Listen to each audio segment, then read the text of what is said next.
조선 왕조의 태동, 어디로 봐야 될까요? 우리는 주로 태조 이성계의 위화도 회군으로 생각하고 있습니다. 하지만 세종 시절에 만들어진 용비어 천가에서는 목조 이안사부터 조선이 시작된다, 이렇게 주장을 하고 있습니다. 금관배구의 해안이 조선을 일어나게 했다는 건데요. 그런데 금관배구의 전설이 서린 이 준경묘와 또 고려의 마지막 왕인 공양왕이 살해된 장소가 그렇게 멀지 않습니다. 한 곳에서 두 왕조의 운명이 서로 교차를 한 거죠. 시간여행 강원, 고려가 쓰러지고 조선이 일어난 삼척 이야기 속으로 함께 들어가 보시죠.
관광 프로그램도 함께 만들어서 다 같이 모아서 회원을 모아서 가보는 것도 제가 그 말씀을 그러그러 했다. 이런 식으로 표현하는 거와 비슷한 논리라고 이렇게 볼 수 있는데 이미 인사라면 곧 죽을 것이다라고 하는 것을 아마 본인도 마찬가지고 누구나 예견해서 드시고 그 거리, 그게 또 굉장히 풍광이 아름답고 그보다는 뭔가 새로운 세계를 열어야 되겠다라고 하는 혁명적인 생각도 이미 가지고 있었던 그런 분 같습니다. 강원도 삼척에는 유명한 능이 두 개가 있습니다. 준경묘와 공양왕릉인데요. 먼저 이 준경묘는 누구의 능인지 김도현 선생님께서 좀 설명을 해주시죠, 간단히. 그 조선왕조를 개창한 그 이성계의 그 사대조 할아버지가 이제 목조 이안사지 않습니까? 네. 그 이안사의 아버지가 이제 양무장군입니다. 네. 그 준경묘는 그 바로 양무장군의 묘입니다. 아하, 그런데 이게 우리가 일반적으로 이제 준경묘 이렇게 얘기하는데 네. 그 준경묘라고 하는 어떤 묘가 붙은 것은 1899년에 고종 황제가 이제 수축을 하면서 예. 준경묘 이렇게 하고 그 할머니 묘가 이제 영경묘가 되겠습니다. 그래서 경사서는 나를 만들자 예. 이런 면에서 이제 묘를 준경묘 이렇게 했습니다. 예. 그 명명된 건 비교적 최근의 일이라고 이제 생각을 할 수 있겠군요. 예. 이 조선, 고려, 이 구군이 교차하는 곳 이러면 뭔가 좀 의미가 있는 지역일 것 같고 그렇단 말이에요. 당시의 삼척은 어떤 모습이었을까요? 그 삼척은 사실은 그 원삼국 시대, 삼국시대 이전의 시대에는 그 실직국이라고 하는 고대 성읍 국가가 있었던 곳이에요. 그래서 굉장히 대단한 그 영역을 가지고 있는 큰 국가가 있었고요. 예. 그 이후에 이제 삼국시대가 정립이 되면 이 삼척이라고 하는 곳은 고구려와 이 신라의 접경 지역이 되기 때문에 전략적으로 굉장히 중요한 그 군사적인 요충지의 역할을 했어요. 오늘 시간여행 강원 어떤 이야기 속으로 여러분을 모실지 먼저 개념 정리부터 간단히 하고 가겠습니다. 삼척시 미료면에 자리한 준경묘입니다. 이곳은 고려를 멸망시킬 새로운 왕조인 조선의 창업이 예언된 곳이기도 하죠. 제가 알기로는 지금 이 뒤에 있는 이 묘의 주인이 그 이성계 5대조 이양무 장군의 묘로 알고 있는데 맞나요? 네, 맞습니다. 네. 이양무 장군 묘인데 네네. 이 묘를 쓰고 난 다음에 5대 만에 이제 왕이 났다 해서 그 배구 금관의 전설이라고 유명한 전설이 전해지고 네네. 있습니다. 한 스님이 이제 아이하고 같이 지나가다가 이 자리가 대지다 하고 얘기합니다. 그 소리 듣고 이제 제 목조가 우리 아버지 묘자를 좀 쓰게 해달라고 사정하니까 그분 말씀이 이 자리는 아주 명당이라서 관을 쓸 때 그 금관을 써야 되고 그다음에 산신제를 지낼 때 소 100마리를 잡아야 된다 이렇게 얘기합니다. 그런데 어려운 형편에 소 100마리와 금관을 살 수 없어서 네네. 이분이 지혜를 이렇게 내 보니까 소 100마리는 흰소 한 마리, 그러니까 흰백자하고 네. 일백백자 같으니까 네네. 100마리 소는 흰소 한 마리로 대체하고 마침 처갓집에 흰소가 있었어요. 네. 그래서 그걸 대체하고 관은 보리와 다른 귀리라고 금색 나는 게 있어요. 네. 그 귀리로 관을 감쌉니다. 그래서 배구 금관에 이제 그 장례를 치르고 난 다음에 5대 만에 정말 이성계가 조선 왕조를 창업하는 왕이 되는 거죠. 이곳이 명당 중에 명당인데요. 보통 명당 앞에는 맑은 샘물이 솟아난다고 하는데요. 여기에도 진흥수라고 불리는 샘물이 있더라고요. 보기만 해도 물맛이 아주 좋았을 거란 생각이 드네요. 네, 시원하고 아주 좋더라고요.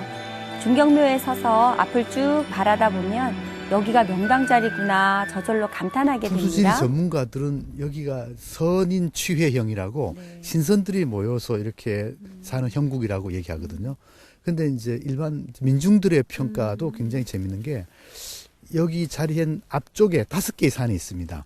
영마산, 뭐 근산, 뭐 이렇게 남산 이렇게 있는데 이 묘 앞쪽에 봉우리가 5개이기 때문에 조선 왕조가 500년 갔다 이런 그 얘기가 전해지고. 중경묘의 주인이 이양무 장군이라면 그의 부인의 묘인 영경묘가 바로 근처에 자리하는데요. 이곳 또한 명당으로 꼽힙니다.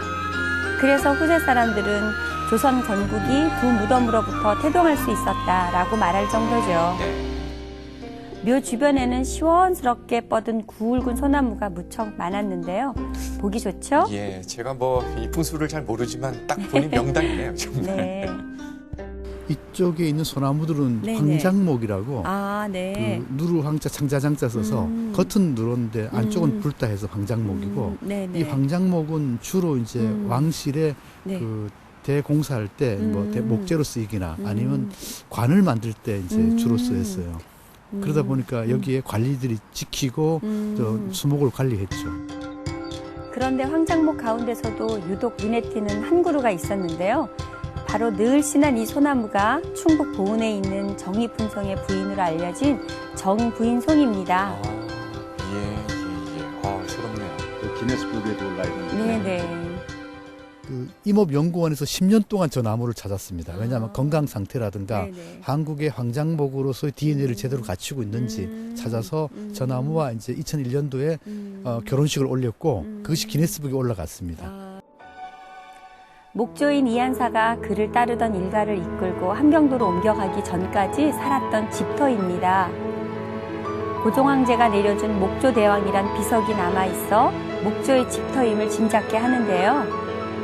170여 호가 함께 살았던 이곳이 바로 조선 태동이 비친 땅입니다. 이 시간 진행할 때마다 이해옥 선생님 늘 부럽습니다. 예, 직접 이렇게 다녀오시고. 그런데 화면으로만 봐도 이게 네. 보는 내내 마음이 좀 이렇게 맑아진다 그러나요? 네. 아, 풍광이 정말 괜찮네요. 정말 멋진 곳이네요. 네. 중경묘를 만든 그 목조 이한사라는 사람, 그 인물부터 좀 알아봐야 될 것 같습니다. 김도현 선생님께서 이 이한사에 대해서 조금만 더 좀 얘기를 해 주실래요? 네. 그 실제로 근데 그 존재했던 인물은 분명한 거죠. 그냥 이렇게 조상을 막 만들어낸 건 아닐 거 아니에요. 예, 실존한 인물이시고 예. 그 이분과 관련해서는 이제 태조실록이라든가 네. 이제 용비어천가 이런데 이제 관련된 이야기가 전하고 있습니다. 네. 그 이야기를 보면은 이제 대체적으로 이제 그 성격이 굉장히 호방하고 여러 가지 어떤 사방에 관심이 좀 많다 네. 이렇게 돼 있고 그다음에 나이 20살 되면서 이제 많은 사람들 잘 이끌고 뭔가를 갖다가 이제 새로운 걸 좀 지향하는 그리고 문제를 좀 파악해서 좀 백성들을 좀 이렇게 좀 뭔가 살펴주는 네. 그런 일을 했던 것 같습니다.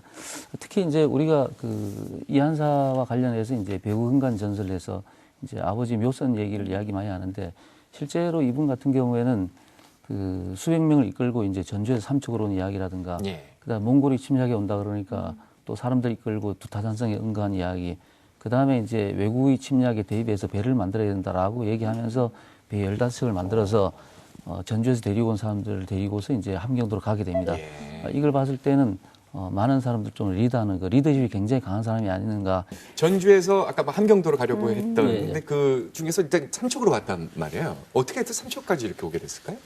예, 그 목조 이한사 같은 예. 경우에는 이제 전주의 그 토착 세력이거든요. 예. 토라고 볼 수가 있습니다. 요즘은 이제 사람들이 이야기하면은 지역의 유지라고 네, 이야기를 네. 하는 이제 그런 세력이었었는데 거기에 있는 관기를 두고 이제 이 지역에 그 왔던 그 주관, 그러니까 네. 지금으로 보시면 사또 정도쯤 되겠죠. 네. 사또와의 어떤 그 충돌이 있게 되게 됩니다. 그래서 그 이제 충돌이 있음으로 인해서 그것이 이제 사건이 확대되니까 도저히 거기 견딜 수가 없으니까 이 의주 쪽으로 올라가야 되겠다, 함경도 네. 쪽으로 올라가야 되겠다라는 생각을 가지고 이제 그 전주를 출발해서 올라가게 되는 거죠. 여자 올라가는데 때문에 그런 갈등이 생기고. 예, 이제 그런 갈등인데 그게 이제 여자 문제이기보다는 네. 사실은 표현은 여자라고 표현을 하고 있지만 실질적으로는 이제 알력상. 새로 왔던 네. 어떤 그 관원과 그 토착 세력 간의 어떤 그 갈등. 갈등이죠. 예, 파워게임 같은 게 그런 있었나 것들이 보군요. 있었죠. 그래서 그런 그 갈등의 요인 때문에 이제 함경도 의주 쪽으로 올라가는데 예. 함경도 의주가 최종 목표긴 하지만 이제 그 올라가는 과정에서 그 170여 호를 데리고 간다고 되어 대단한 있거든요. 거네요, 그렇죠. 예. 엄청난 그 세력들을 데리고 올라가기 때문에 그래서 이 삼척에 와서 중간에 머물렀던 것이 아닌가 그런 생각이 듭니다. 근데 이제 그쪽에서 그 전주에서 원래는 이제 의주가 목표인데 그 삼척을 왔지 않습니까, 예. 이제. 근데 삼척을 온 이유가 뭐냐라고 예. 하는 것이 이제 좀 궁금해지죠, 이제. 근데 우리나라에 이제 일반적으로 온다라고 하면은 조선 후기에 굉장히 어려운 시절에는 사람들이 간도 쪽으로 많이 하지 않습니까? 예. 중국이 동북 삼성으로. 네, 네. 근데 이제 그 이전까지는 난세가 되면은 주로 태백산 자락으로 많이 오게 됩니다. 그러니까 결국은 이제 삼척은 태백산 자락이 중심이거든요. 이제 네. 그래서 이제 오게 되는 거죠. 근데 이제 그 중경묘가 1899년 고종대에 공식적으로 이제 수축이 되는데 사실 조선 전기부터 여기가 이제 그 목조 아버지 그 양부장의 묘야라고 하는 생각은 있고 국가에 지원을 했습니다. 예. 공식화되지 못한 가장 큰 이유가 뭐냐면은 그 공식적 자리가 노동이냐, 안 그러면 황지부근이냐, 안 그러면 위천부근설. 근데 황지부근설, 위천부근설 다들 노동도 다 뭐냐면은 태백산 자락 중에서 과연 어디가 정확한 것이냐 이런 이제 논쟁이 약간 있었던 거죠, 이제. 그 논쟁 자체도 그럼 오랜 세월 이어져 왔다는 아, 그럼요. 예, 예. 왕조가 건국되고 나서 예. 이제 사실은 500년 동안 그 계속 500년 계속. 세월 일반적으로 알기로 그 삼척에 오게 된 것이 결국 그 외향, 외가고을, 외양, 네. 외양. 본인의 이한사의 외가고을, 즉 외가가 있는 곳이기 때문에 그쪽으로 오게 된 네. 이제 연유가 되는 건데 이 태조실록 때서부터 이미 그 중경묘, 예. 영경묘 자기 오대조 할아버지 할머니 묘의 문제가 거론이 됐고 그것이 계속 이어져 왔어요. 특히 세종 때 같은 경우는 아주 샅샅이 찾기 시작했는데 소위 종계변무라고 하는 게 있었어요. 그 중국에서 명나라에서 이 조선 왕조가 들어섰음에도 불구하고 거기에 이제 그 창업자라고 하는 이성계에 대해서 뭐라고 평가를 하냐면 이 명나라의 태조실록이나 대명해전이나 이런 데 보면은 이 이성계는 전주이씨가 아니고 소위 얼마 전에 뭐 드라마에도 나왔습니다마는 이인임이라고 네. 이인임이라고 고려 말기의 권신이죠. 뭐 일각에서는 역신이라고도 하는데 그 아들이다. 이렇게 기록이 돼버려요. 그러니까 대단한 외교적인 사건이 돼버리는데 예. 그게 그렇게 고쳐달라고 사신이 올 때마다 얘기를 하고 해도 주문사도 보내고 그래도 안 돼요. 안 되다가 결국은 선조 때 가서 그게 해결이 되지 않습니까? 그렇게 이 명나라 쪽에서 대곡이라고 하는 명나라에서 이 새로 들어선 조선에 대해서 저는 이 어떤 정통성이라든지 뿌리까지도 흔들어 버리니까 이게 더욱더 조선왕실 입장에서는 찾고 싶었을 거 아니에요. 예. 진짜 자기 조상을. 네. 봐라. 내가 전주이시고 우리 할아버지가 말이야. 저 삼척에 말이지 이양무 장군이고 묘는 여기 있고 이런 걸 밝혀내고 싶었을 거 아니에요. 네. 아까 말씀하신 대로 1899년에 네. 이 대한제국 시절이죠. 그러니까 대한제국 시절에 결국은 어떤 민심을 결집하고 예. 또 대외적으로 외교적으로 또 황제의 국가라고 하는 걸 과시하고 뭐 그런 여러 가지 면이 복합이 돼가지고 결국 오랜 기간에 약 500년 동안에 조선 왕실의 왕실 뿌리찾기 네. 운동의 종지부를 지켰네요. 마무리를 짓는다. 그렇게 볼 수가 있습니다. 예. 아무튼 그렇게 이제 우리에게 가까이 온 준경묘, 명당 이런 표현을 우리가 흔히 쓰는데 이 풍수의 문외한인 제가 아까 화면으로만 봐도 그냥 마음이 편안해졌거든요. 직접 다녀오신 이혁 선생님 어떠셨어요, 거기가? 저 개인적으로 준경묘 방문이 처음은 아니었어요, 네, 사실은. 근데 우리가 뭐 음택이든 양택이든 이제 그 어떤 자리를 결정짓는 공통 조건이 예. 대산임수라고 하잖아요. 네. 근데 사회자님께서도 모르시지만 저는 더 모르거든요. 근데 중경묘는 이렇게 그 VCR에서도 봤지만 이렇게 묘에 딱 서면 네. 그냥 마음이 탁 이렇게 네. 트여지는 그런 시원한 걸 느낄 수 있거든요. 근데 네. 그런 것도 있지만 또 거기 묘까지 가는 그 거리, 예. 예, 그게 또 굉장히 풍광이 아름답고 그리고 또 금강송 군락이 이렇게 숲을 이루고 있어서 예. 제가 그 몇 년 전에 한번 갔을 때는 여름에 갔었는데 바람 부는 소리가 마치 소나기 오는 소리 같았어요. 예. 그래서 그냥 가다가 탁 걸음을 멈추고 비가 오나 그랬는데 네. 가만히 들어보니까 그 바람 부는 소리가 나무가 같이 나뭇잎들이 흔들리는 소리에 네. 아 정말 여기가 너무 좋다 이런 생각이 들었거든요. 그래서 저는 그 이렇게 잔영이 굉장히 오래 남는 장소 네. 그리고 제가 또 듣기로는 거기에 유치원생들도 뭐 소풍 오고 또 뭐 어른들은 거기서 족구도 하고 단합대회도 한대요. 예. 그리고 또 묘원이 굉장히 넓어요. 그래서 그 이양무 장군이 심심하지 않겠다. 뭐 다시 예. 가고 싶은 장소 이런 곳은 명당이 아닌가 네. 그런 생각이 들어서 배산 임수를 모르는 거를 뒤로 하고도 명당이구나. 네. 중경묘의 어떤 풍수지리가 네. 다른데 이제 약간 다른 점은 뭐냐면은 우리가 일반적으로 이제 보면은 이제 그 자청 우백호 같이 있어서 네. 마주보고 있어서 네네. 이제 형제의 날이 많다 이런 이야기가 많이 있지 않았습니까? 근데 실제 고종실록을 보게 되면은 그 왕실에서 이제 풍수를 관장하던 상지관이라고 하는 관리가 있습니다. 그 사람이 고종황제가 뭐라고 보고하냐면은 자청과 우백호가 좋은 길을 꽉 잡고 있어서 좋은 자리다 이렇게 이야기를 합니다. 이제 그 전국적으로는 보통 이제 10대 명당에 들어간다고. 이게 물론 10대 명당 자체에 대해서도 논란은 많이 있죠. 근데 이게 그 항상 항용 그렇듯이 이 터에 대한 어떤 그 문제점도 많이들 얘기를 합니다. 우리 저기 그 김 선생님 같은 경우는 그 아까 어떤 사료를 대가지고 그 좋은 의미로 이렇게 해석을 했지만 일반론적으로는 이 보통 풍수를 얘기할 때에 이 좌청룡 우백호 이 얘기를 많이 하는데 이 좌쪽은 소위 장자, 우쪽은 그 이 차남 또는 여자 네. 이렇게 얘기하는데 사실 가서 보면 안 가보셨으니까 사실 가서 보면 우측이 좌측보다는 제가 봐도 기세가 세요. 그러다 보니까 이것이 조선왕실 내내 이 장자들이 맥을 못 쳤다. 또 하나 이제 재밌는 것은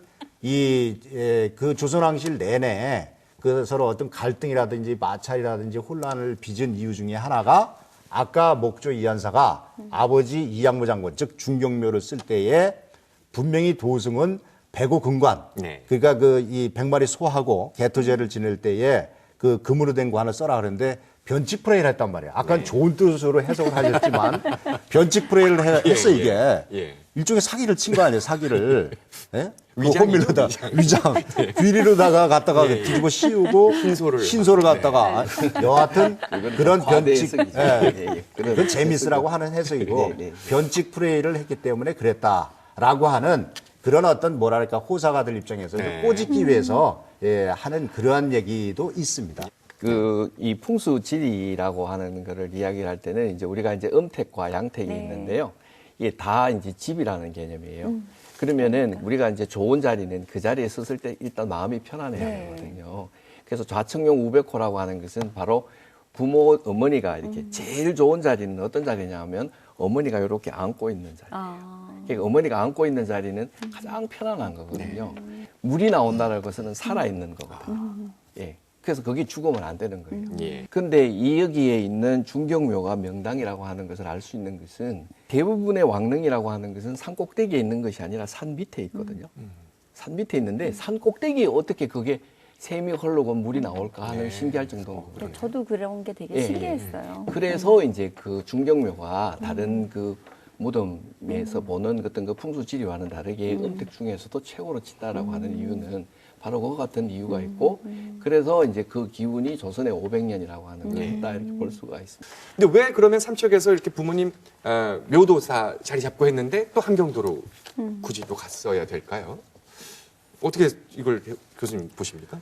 이 함경도에 원래 목표는 함경도였지만 예. 원래 여기 와서 17년간이라고 머물렀다라고 하는 것은 어느 정도의 어떤 그 체계를 잡고 예. 기반을 확보를 하고 있었다라고 볼 수 예, 있는 예. 것 같고, 그랬는데 마침 거기 전주에서 싸움을 벌였던 그 산성별감이 다시 삼척으로 온 거예요.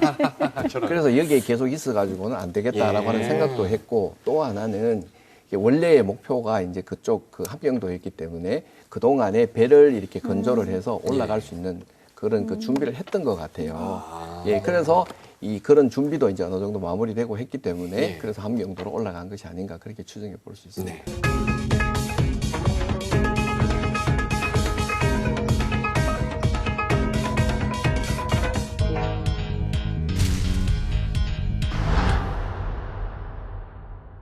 지금까지 조선이 시작된 곳, 이 준경묘 얘기를 좀 해봤는데요. 근데 묘하게도 이제 고려의 마지막 국군이 쓰러져 간 곳도 바로 이 지역이란 말이죠. 삼척이란 말입니다. 거리가 그렇게 멀지 않아요. 여기도 이혜옥 선생님 다녀오셨죠? 네, 다녀왔어요. 함께 화면을 통해서 네. 직접 보시죠. 삼척시 근덕면에 가면 외로운 무덤 4기가 자리하고 있는데요. 바로 공양왕릉입니다. 여기 지금 보니까 네. 무덤이 크기도 좀 다르고요. 네. 4개의 무덤이 있거든요. 네.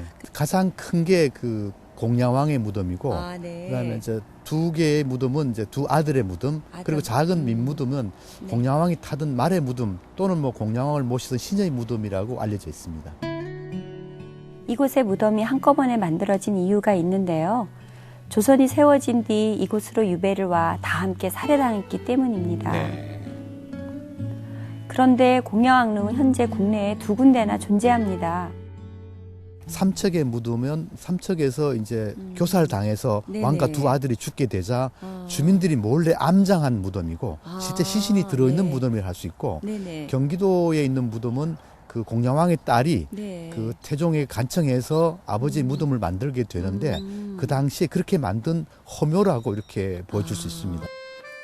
능 근처에는 공양왕의 자취를 느낄 수 있는 곳이 또 있었는데요. 이곳이 그의 유배지였던 곳입니다. 왕의 마을이라고 해서 마을 이름도 궁촌리예요. 네.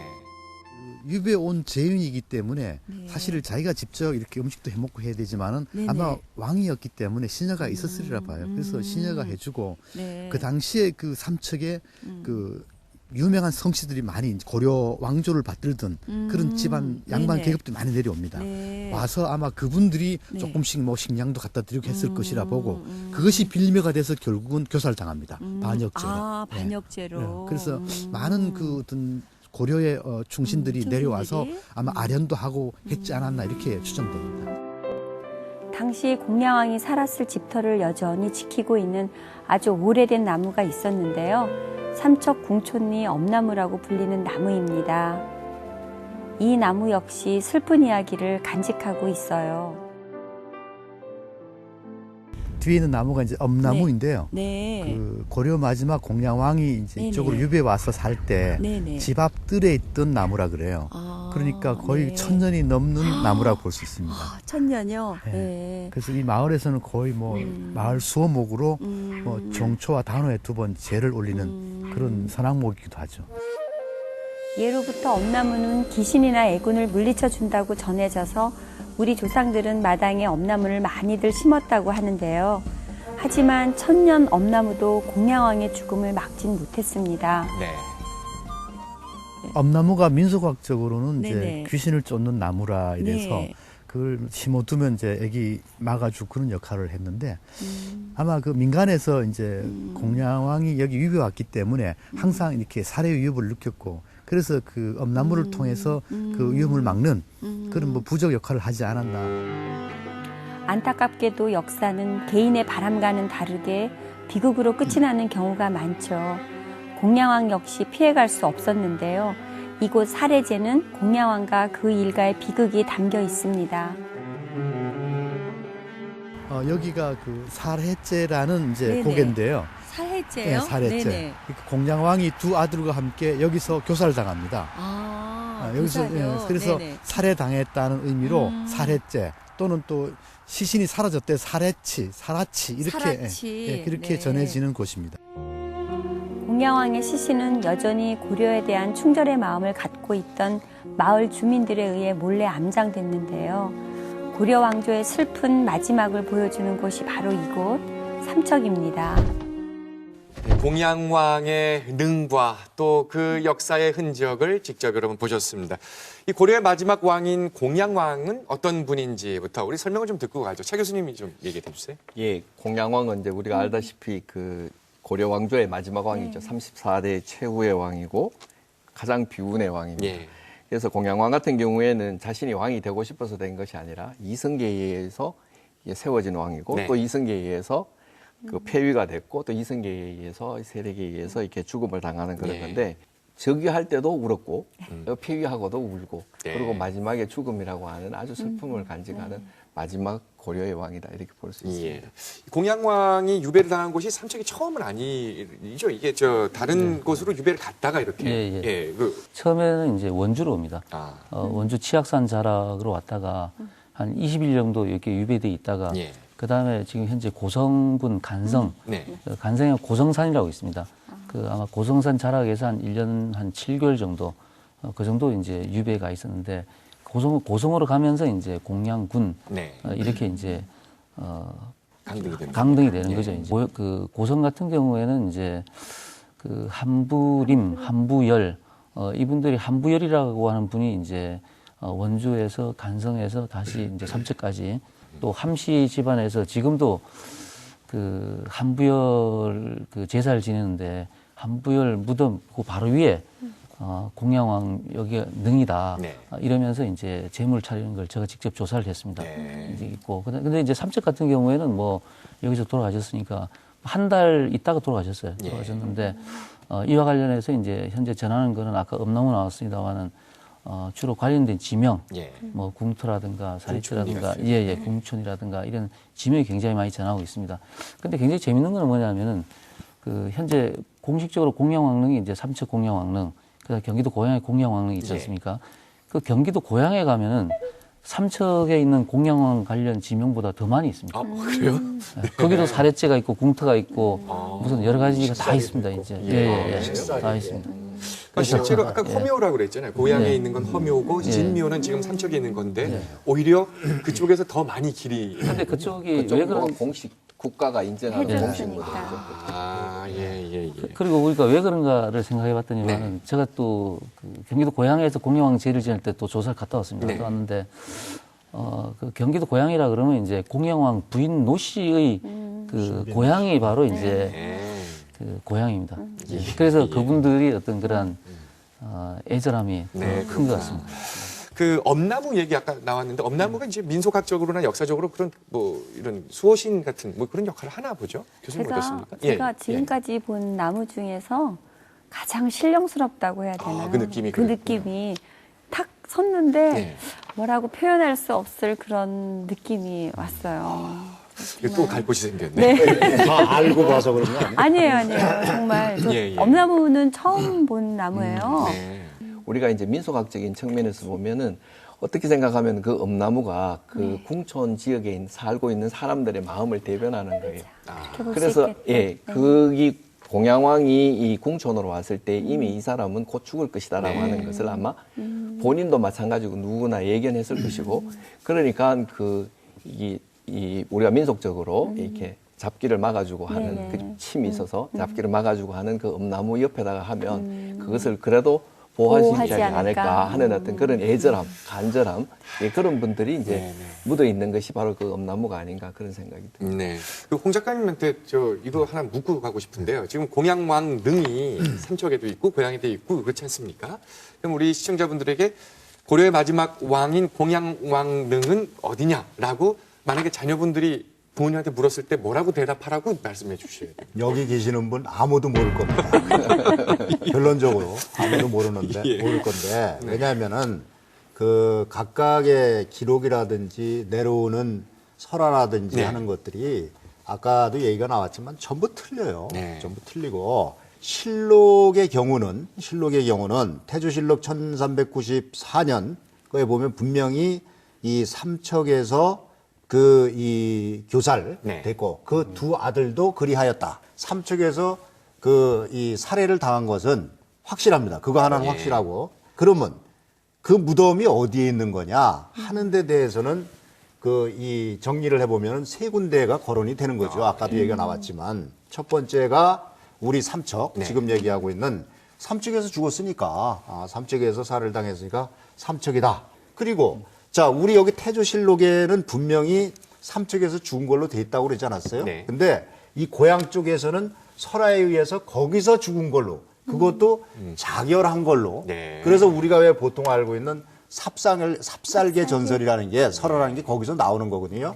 그 죽은 장소를 삽살개가 알려줬다 해서 지금까지도 그쪽에서는 공양왕이 거기서 순비노 씨하고 그 부인 순비노 씨하고 거기서 죽어가지고 지금 고릉에 묻혀 있다라고 그렇게 알고 있고 다만 이 삼척 같은 경우에는 그러면 여기 있는 건 뭐고 삼척에 있는 건 뭐고 고향에 있는 건 뭐냐 네. 하는 데 대해서 한 6, 7가지의 주장이 있죠. 삼척 쪽에서는. 무슨 얘기냐면은 그 이 진짜 시신은 삼척에 있고 그다음에 고향에 있는 것은 가묘다. 네. 이런 이제 주장이 있고 그다음에 그 몸통은 삼척에 있고 머리는 아.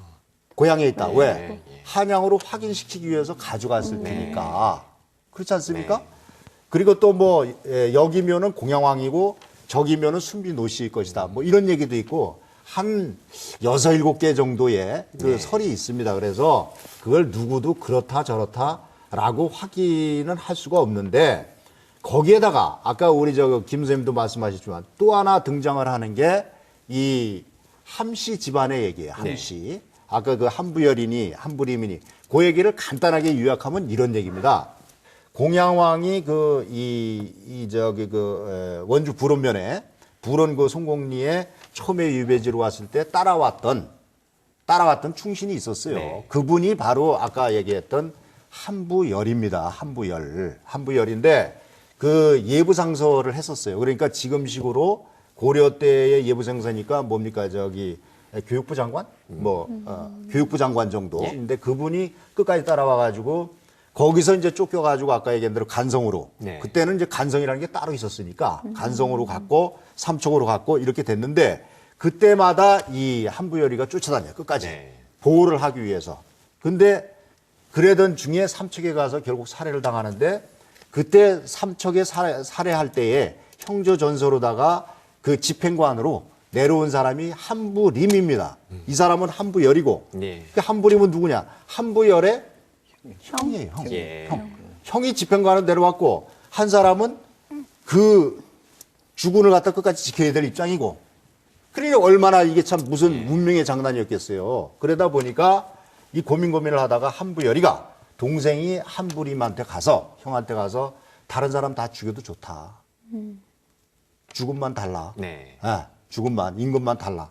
해가지고서 빼온다 그래. 빼왔다고 이제 하는 게 문중의 이제 얘기인데 빼와가지고 다른 사람은 다 살해당하고 결국은 이 공양왕은 한부열이가 데리고서는 그 아까 얘기한 고성산 자락에 가서 예. 은거해 있었어요. 은거해 있었는데 나중에 한부림이가 가만히 생각하니까 이게 큰일 나겠거든 이거. 이게 집안이 멸족되는 거는 물론이고 나는 신왕조에 나중에 이제 공신에까지 오르지 않습니까? 그 사람이 신왕조에 내가 협조한 사람인데 명분이 안 쓴다 해가지고 자객을 보내.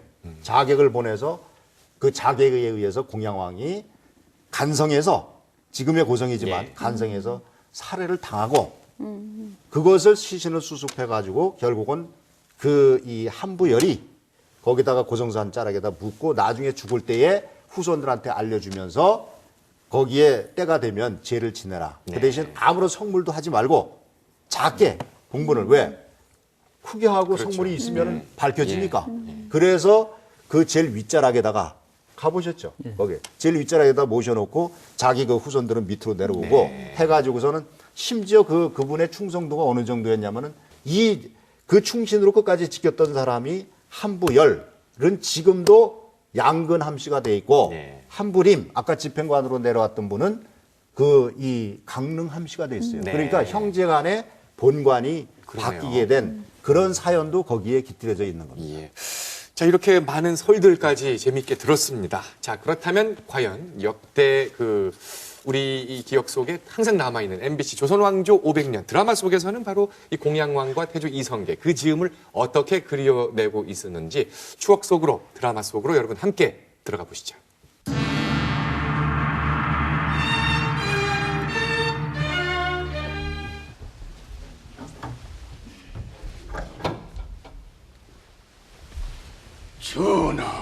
전하.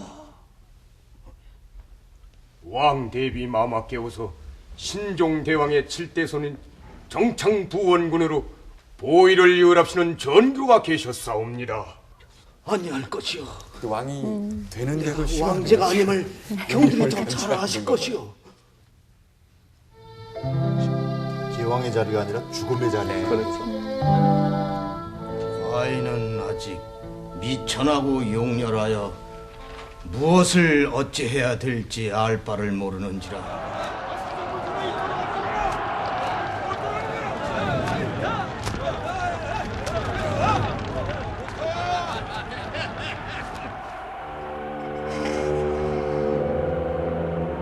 조정하시기 전에 과인에 대해 이르러 갑자기 개혁되더니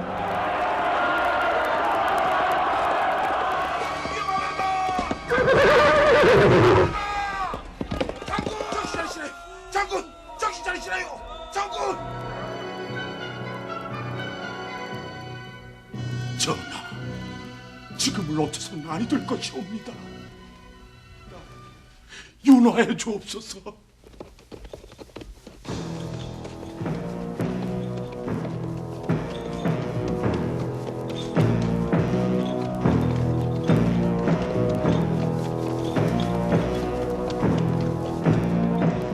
이 몸이 죽고 죽어 님 향한 일편단심이야 가실 줄이 있으랴.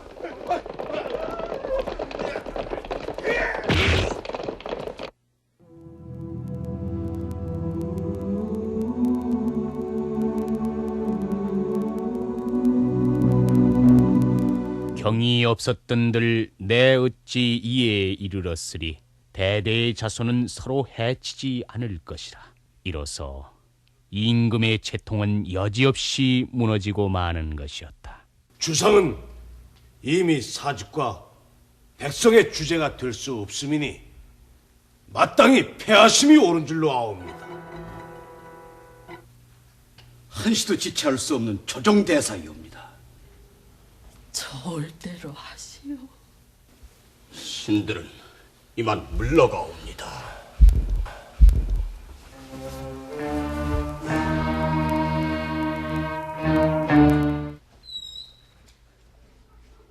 대왕은 어서 나오시오. 왕대비 마마의 전교를 받으시오. 내가 본시 임금이 되고 싶지 않았는데 여러 신하들이 날 강제로 왕으로 세웠소이다.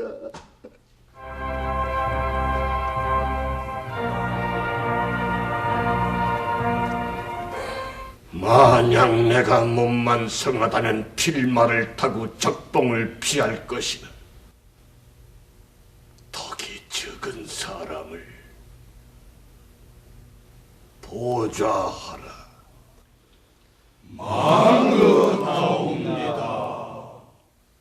늘 우리 가슴 속에 품고 있는 질문이긴 합니다만 이 조선의 건국을 무력으로 왕위를 찬탈한 어떤 역성혁명으로 볼 것이냐 아니면 어떤 그 흐름 속에서 평화적으로 교체된 정권 교체라고 봐야 될 것이냐. 이 질문이 어디서 올지 모르겠습니다만 교수님 보시기에 어떻습니까? 예, 이것이 이제 지금과 같은 어떤 그 정권 교체다 뭐 네. 이렇게 보는 것은 그 사실은 아닙니다. 네, 이거는 네. 역성혁명으로 보는 게 맞고요. 네. 또 고려와 조선을 비교해봐도 상당히 많은 혁신적인 변화가 있거든요. 우리가 이제 단적으로 아는 것만으로도 불교에서 네. 성리학이라고 하는 네, 유학이라고 그렇죠. 하는 것 쪽으로 바뀐다든가 여러 가지 시스템이 완전히 바뀌어지고 있기 때문에 그것은 이제 이 역성혁명으로 보는 것이 그리고 이제 조선을 건국이라고 하는 것은 역성혁명이라고 보는 것이 이제 올바른 시각이다 이렇게 볼 수 있습니다. 이제 바뀌었잖아요. 이제 고려가 아닌 조선으로 바뀌는데 당시의 민중들은 이 상황을 어떻게 체감을 했을지 참 어떻게 생각하세요? 당시에 뭐 사시진 않았습니다만.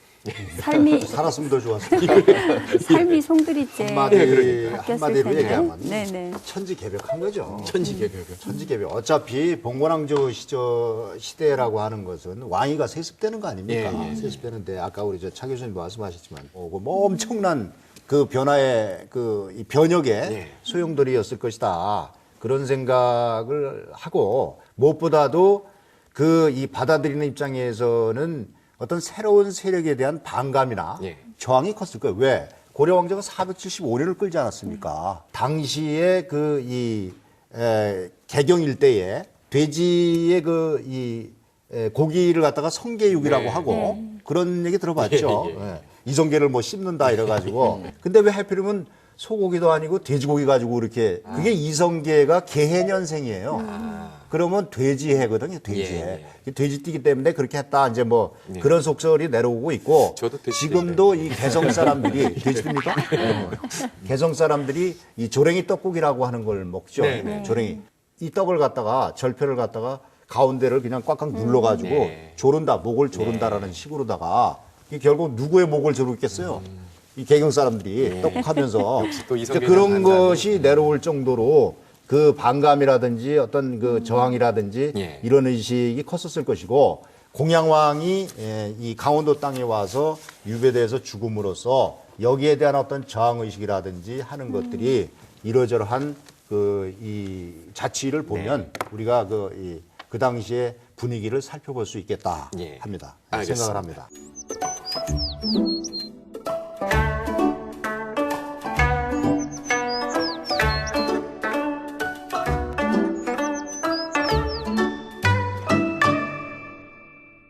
자, 오늘 시간 여행 강원 끝으로 이제 가정을 하면서 한 말씀씩 질문을 드리고 답을 간단히 들으면서 마무리하겠습니다. 먼저 이 가정을 하기 전에 목조 이한사가 전주에서 관기로 인해서 부임한 부사와 갈등을 빚어서 일단 왔잖아요, 삼척으로. 갈등을 빚어서 삼척으로 오지 않았으면 조선 건국이 과연 일어날 수 있었을까? 만약에 이한사가 이쪽으로 오지 않았으면 네. 조선이 건국되지는 않았겠지 않았을까 이런 생각도 해보는데 네. 그런데 이제 고려의 마지막 상황을 본다면 굉장히 그 불교 세력이 굉장히 뭐라 그럴까요? 거의 이제 저물어가던 네, 시기였다라고 그런 보시는 시기고 또 거군요.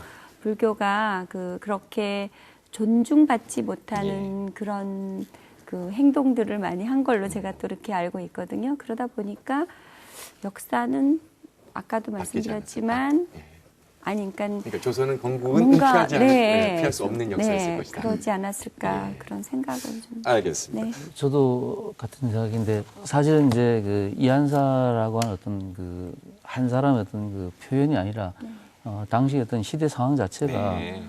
새로운 시대로 이제 갈 수밖에 없는 그런 상황에서 이제 이한사에서 이제 이성계로 이어지는 그러한 어떤 것이 이제 나타난 것밖에 안 되는 거죠. 만약에 이한사가 아닌 또 다른 인물이 또 뭔가 했다라고 하면 또 다른 인물이 만약에 왕이 됐겠죠, 이제. 예, 그렇게 이해를 해야 되고. 그 다음에 이제 그 고려가 망하고 이제 조선이 건국되었을 때 조선왕조에서는 오히려 그 성리학을 통치적으로 하긴 했는데 국민화합이라고 하는 측면에서는 이제 수륙제를 하거든요, 이제.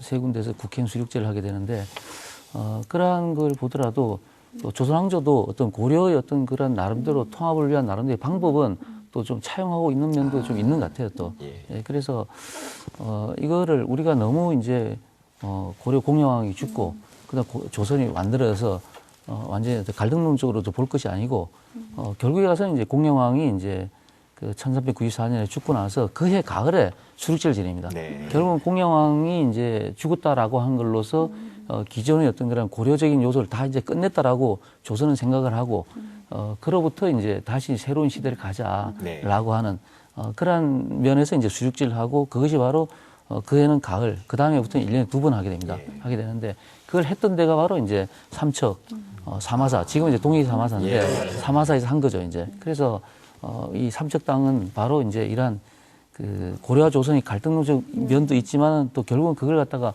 소통과 화합이라고 하는 그러한 장소로서의 기능도 하는 것이 바로 이 지역이다. 네. 이렇게 볼 수 있을 것 같아요. 예, 그 이한사라고 하는 사람이 이제 그 삼척에 왔기 때문에 조선을 건국할 수 있었다라고 하는 부분은 사실은 그 조선의 건국을 이제 합리화하는 측면도 네. 없지 않아 있다고 볼 수가 있습니다. 그러나 이제 우리가 이제 개인 인간적인 어떤 그 삶을 봤을 때는 우리가 흔히들 이야기할 때 그 위기가 그죠? 시련이 오히려 기회다라고 하는 걸 표현을 할 수가 있는데 만약에 그 이한사가 전주에서 그런 사건으로 인해서 삼척을 거쳐서 함경도로 가지 않았더라면 그 사람이 이제 이 무장 세력, 무인 세력이거든요. 무인 세력으로 성장을 해서 그 사람이 고려를 이렇게 멸망시키고 조선을 건국할 수 있는 세력으로 성장할 수 있었을까? 그걸 생각해 보면 그것은 불가능하다고 보는 거죠. 그렇기 때문에 이제 그런 측면에서 삼척으로 이주해 온 것 그 자체가 이 사람에게는 위기지만 그것이 오히려 새로운 기회를 주는 그런 계기가 되었다 이렇게 볼 수 있습니다. 예. 홍 작가님? 저는 이 삼척을 거쳐서 이 함경도로 올라가가지고 1392년에 조선건국한 게 역사의 필연이라고 생각합니다. 굳이 소설적 상상력을 발휘를 한다면